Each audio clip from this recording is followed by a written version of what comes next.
Hi, my name's James Sheehan. I grew up in New Jersey. I came down to Texas for school. I'm available on weekends only because I work full time after I go to class in the morning. I recently read a kind of motivational book called The Power of Habit. It's a New York Times bestseller. So if I had to define success, I would define it by a person's habits.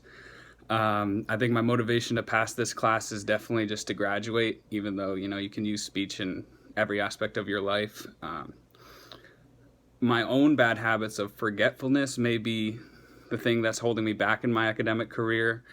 So to remedy that, I'll create new daily habits of checking things every day, always checking up on assignments so that I don't fall behind, so I don't get frustrated and end up, giving up.